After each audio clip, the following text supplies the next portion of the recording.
Semoga yang paling semangat dan paling ikhlas dalam menjawab dan menyambut sebaik-baiknya doa, yaitu salam, Allah Subhanahu wa Ta'ala akan semakin melimpahkan kebahagiaan dan keberkahan hidupnya sampai akhir hayat.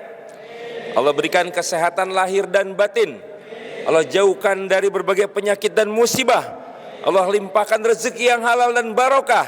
Allah jadikan keluarga, pasangan, anak keturunannya soleh-solehah menjadi keluarga ahli surga. Dan kelak ketika meninggal dunia Allah berikan anugerah husnul khatimah. Assalamualaikum warahmatullahi wabarakatuh. Alhamdulillahi rabbil alamin. Hamdan katsiran tayyiban mubarakan fih kama yuhibbu rabbuna wa yarda. Wa asyhadu an la ilaha illallah wa asyhadu anna Muhammadan abduhu wa rasuluhu la nabiyya ba'dah. Faqala Allah ta'ala fi kitabihil karim, a'udzu billahi as-sami'il alim minasy syaithanir rajim, walladzina jahadu fina lanahdiyannahum subulana wa innallaha lama'al muhsinin. Shadaqallahul azim, amma ba'd. Yang sama-sama kita hormati dan mudah-mudahan senantiasa dimuliakan oleh Allah Subhanahu wa Ta'ala, diberkahi, dirahmati, diberikan kesehatan, kebahagiaan dunia dan akhirat, pendiri pesantren Muzzalan Mubarakah Bunda Ermawati Wahyuningsi, yang juga kita muliakan dan dirahmati oleh Allah Subhanahu wa Ta'ala, para alim ulama, khususnya mudir pimpinan Munzalan Mubarakah Ustadz Imamuddin Mukhtar LC MSI, serta jajaran pengajar, pembina, pengasuh Ustadz Dr. Rizfandi, Ustadz Fathur Rozi Al-Hafiz, dan juga para ilmu ulama yang hadir bersama dengan kita dari Akal, Ustadz Rusdi dan jajaran, serta hadir di tengah-tengah kita Ustadz Sirajuddin Al-Hafiz, Ustadz Dadan, ahlan wa sahlan.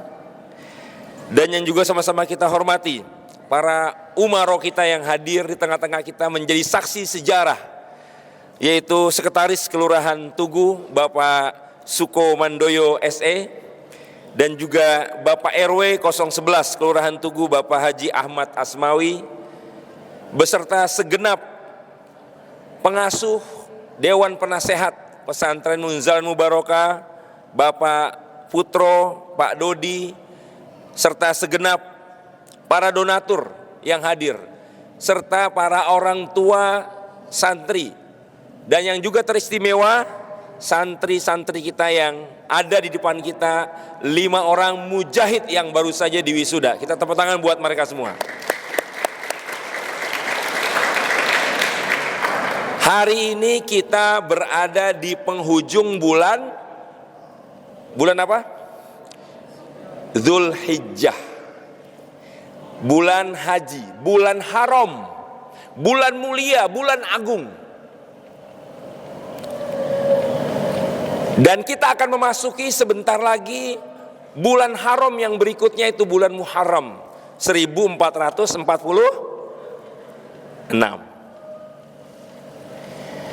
Dan hari ini menjadi hari yang bersejarah. Di ruangan yang sederhana ini, selain kita bertasyakur atas kehadiran ma'had atau pesantren Munzalan Mubarakah yang ke-9 tahun, yang didirikan oleh sahabat kami, sahabat seperjuangan kami, Bunda Ermawati beserta Allahu yarham suami beliau Bapak Edi, beserta segenap jajaran. 9 tahun lembaga ini berjalan, berkhidmat untuk umat. Dan ketika hari ini di momentum milad yang ke-9 bersamaan dengan wisuda santri angkatan ke-5 yang namanya angkatan generasi apa? Azkiyah, El Azki. Ini nama untuk angkatan kelima Al-Azki ini. Pilihan mereka sendiri ya. Masya Allah, barakallahu fikum. Dan juga sekaligus peresmian santri baru angkatan ke-8. Maka tentu saja kita di sini menjadi orang-orang yang ada perasaan bangga dan bersyukur. Karena di akhir zaman yang penuh dengan fitnah ini masih ada geliat-geliat lembaga pendidikan seperti Munzalan yang terus berusaha mencetak generasi-generasi yang bukan hanya menghafal Quran tapi juga mengamalkan dan menyebarkan Al-Quran, menjadi sebuah cahaya yang bisa membawa umat ini kepada keselamatan.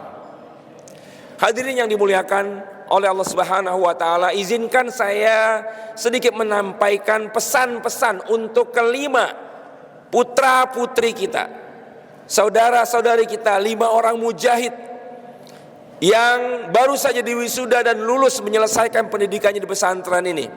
Sekaligus juga pesan-pesan ini akan bermakna buat santri-santri baru yang diresmikan mulai angkatan tahun ajaran baru ini, dan mudah-mudahan bisa menjadi pesan buat kita semua.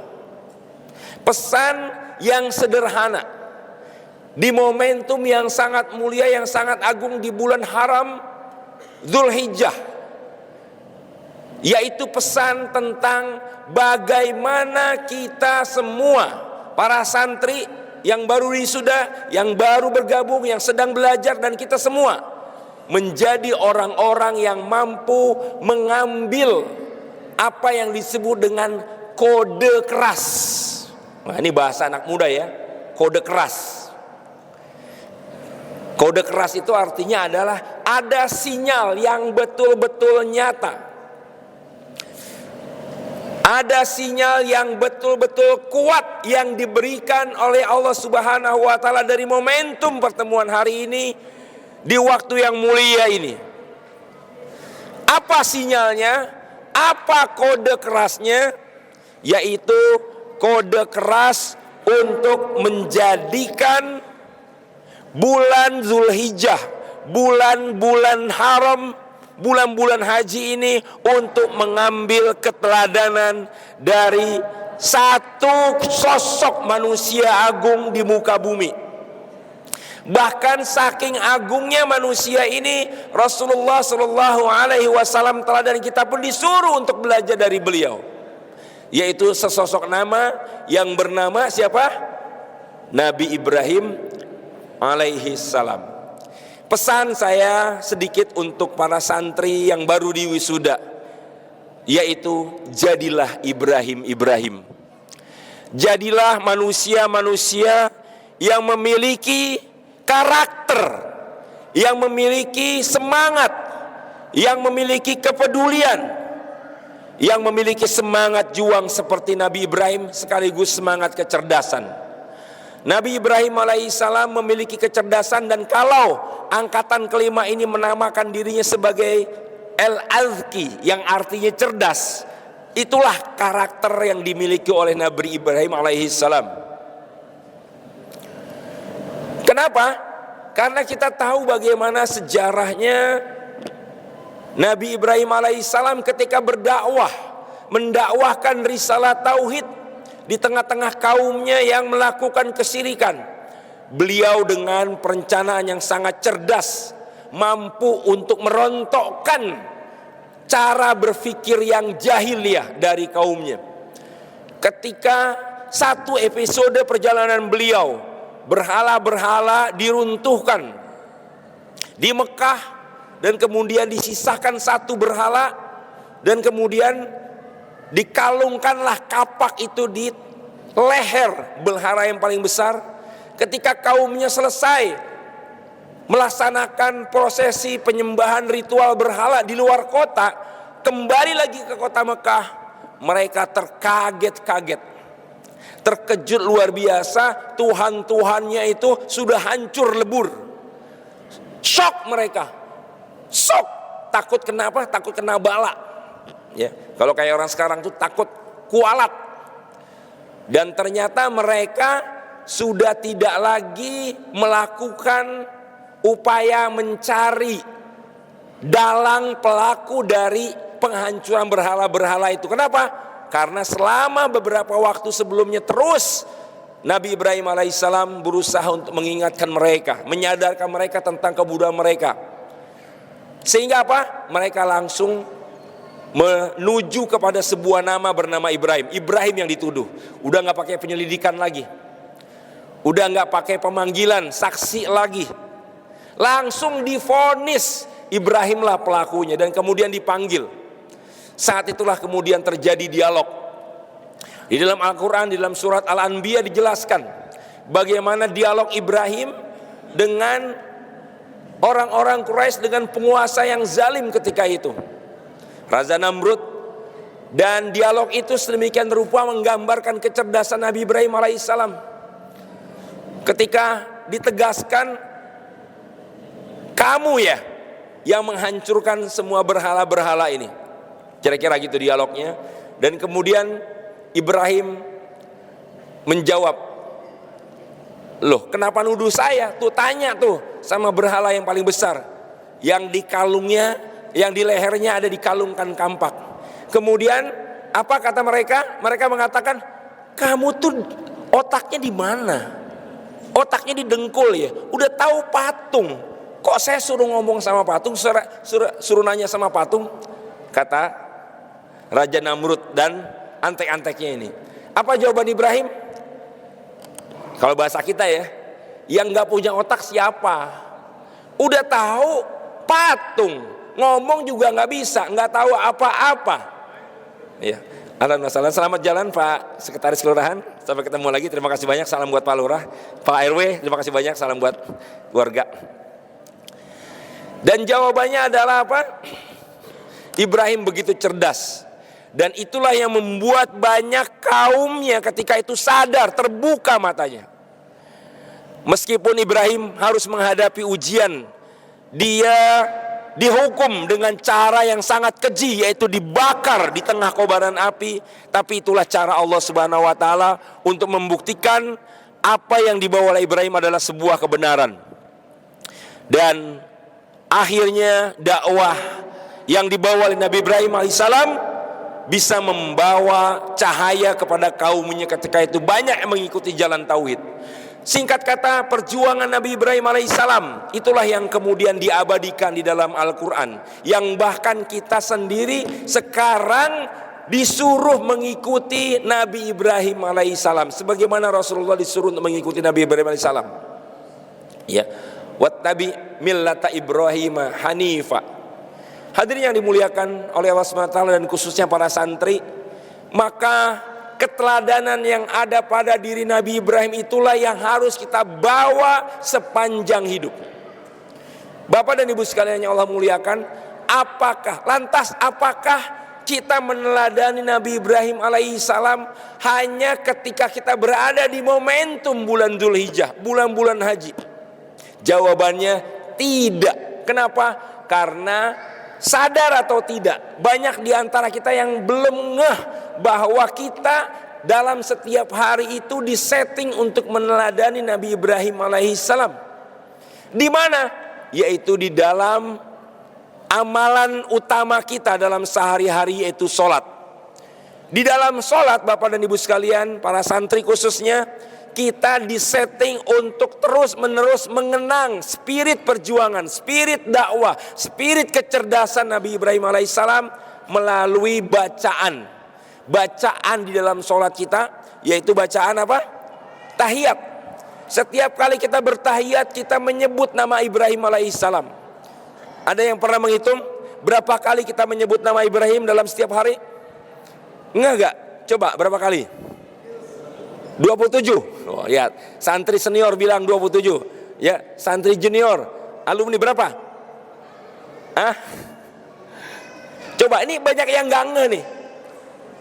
Kita menyebutnya pada saat membaca sholawat Ibrahimiyah, ya, bersama dengan sholawat Muhammadiyah. Allahumma sholli ala Muhammad wa ala ali Muhammad kama sholli ta'ala Ibrahim 1, wa ala ali Ibrahim 2, wa barik ala Muhammad wa ala ali Muhammad kama barok ta'ala Ibrahim 3, wa ala ali Ibrahim 4. dalam satu kali tahiyat kita baca 4 kali menyebut nama Ibrahim alaihissalam. Kalau kita asumsikan tahiyat awal juga kita baca secara lengkap, secara utuh, salawatnya sampai selesai, maka 4 kali dalam satu kali tahiyat. Pertanyaannya berapa kali dalam satu hari kita minimal membaca tahiyat? Banyak yang nggak ngeh nih. Satu hari minimal berapa kali kita bertahiyat? Berapa? 10? Siapa yang bilang 10? Berapa persisnya? 9. Karena sholat subuhnya cuma 1 kali kan. Kecuali yang memang punya kebiasaan sholat masbuk. Kalau yang sholat masbuk jadi kebiasaan, sholat maghrib pun bisa 4 kali baca tahiyat. Betul gak? Iya. Nah tapi kita ambil yang paling pokok, 9 kali 4 berarti 36. Pesannya luar biasa Bapak dan Ibu sekalian. Syariat ini menyeting kita dalam setiap hari melakukan sholat, nyebut nama Ibrahim. Itu bukan gak ada maksudnya, bukan gak ada maknanya. Maknanya adalah, kata para ulama, agar kita senantiasa terus mengenang nilai-nilai keteladanan pelajaran yang ada dari Nabi Ibrahim alaihissalam. Bukan hanya dalam sholawat, bahkan di dalam bacaan yang lain juga kita disuruh untuk mengenang Nabi Ibrahim alaihissalam. Di antaranya adalah apa? Ketika kita membaca salah satu doa iftitah dalam sholat, Inna sholati wa nusuki wa mahyaya wa mamati lillahi rabbil alamin. Itu juga berasal dari ajaran Nabi Ibrahim alaihissalam. Sehingga sepantasnya lah kita sebagai orang-orang beriman betul-betul memodelkan Ibrahim sebagai contoh teladan yang betul-betul kita inspirasikan ke diri kita. Kita betul-betul ingin menjadi seperti beliau. Dan yang menarik, Ibrahim alaihissalam ini namanya diabadikan di dalam sejarah selama 4000 tahun lebih. Bukan hanya dalam sejarah, diabadikan juga di dalam kitab-kitab suci. Bukan hanya dalam Islam, dalam kitab suci agama samawi yang lain yang sudah nggak suci lagi, itu disebut dengan Abraham. Dan bahkan begitu dahsyatnya Nabi Ibrahim alaihissalam namanya diabadikan juga di mulut kita. Sampai mulut ini terus menerus menyebut nama Ibrahim alaihissalam. Pelajaran yang sangat berharga adalah, mari ya 5 mujahid kita lepas dari munzalan ini. Walaupun nanti tetap akan ada program penyempurnaan dengan pengabdian, jadikan Ibrahim sebagai model yang terbaik. Dan terakhir, saya ingin mengajak kita semua untuk lebih menyemangati diri kita semua meneladani Nabi Ibrahim alaihissalam sebagai seorang tokoh model dakwah, pejuang, mujahid sejati yang namanya diabadikan dalam Al-Quran, dalam sejarah, di mulut kita juga diabadikan karena karakter beliau yang sangat luar biasa, yaitu memiliki ketaatan yang sangat tinggi kepada Allah Subhanahu wa taala. Inna Ibrahim kanat ummatan qanitan lillahi hanifa walam yakum minal musyrikin. Nabi Ibrahim memiliki ketaatan yang sangat tinggi, ketundukan yang sangat tinggi kepada Allah Subhanahu wa taala, dan itulah yang juga harus kita teladani. Bagaimana meneladaninya? Teladaninya lagi-lagi melalui amalan harian yang sudah disetting menjadi keseharian kita, yaitu sholat. Salah satunya apa? Salah satunya adalah spirit yang ada dalam ibadah haji. Ibadah haji intinya adalah wukuf. Sebagaimana sabda Rasulullah SAW, Al-Hajju Arafah. Haji itu adalah Arafah.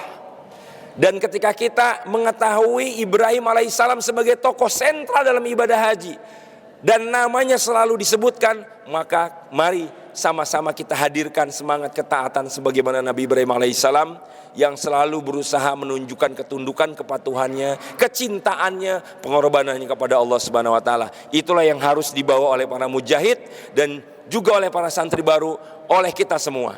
Siapapun kaum muslimin yang ada di muka bumi ini agar mendapatkan kemuliaan, memberikan kontribusi buat peradaban. Demikian hadirin yang Allah muliakan, sedikit pesan yang mudah-mudahan bisa menjadi sebuah pegangan untuk bisa melanjutkan aktivitas perjuangan, aktivitas belajar dakwah yang berikutnya bagi para santri-santri yang baru lulus dan bagi santri-santri yang sedang belajar maupun yang baru mulai resmi belajar di pesantren Munzalan ini. Kita insya Allah akan mendapatkan amal jariah. Para donatur, para pendukung, baik dukungan materi maupun moral akan menjadi amalan jariah buat kita semua. Amin ya robbal alamin. Demikian kita doakan pesantren Munzalan ini terus makin berkembang, makin maju, amin. Makin berkah, amin. Dan yang nanti akan kita saksikan di usia kasihan, yang diwisuda bukan cuma 5, tapi boleh jadi 50, amin. Boleh jadi 500, amin. Inilah yang akan membuat kita menjadi semakin bersyukur, pahala kita buat yang akan kita bawa semakin banyak. Demikian al-haqqu min rabbikum fala takunanna minal mumtarin. Mohon maaf atas segala hal yang kekurangan. Al-haqqu min rabbikum fala takunanna minal mumtarin. Fastabiqul khairat. Wassalamualaikum warahmatullahi wabarakatuh.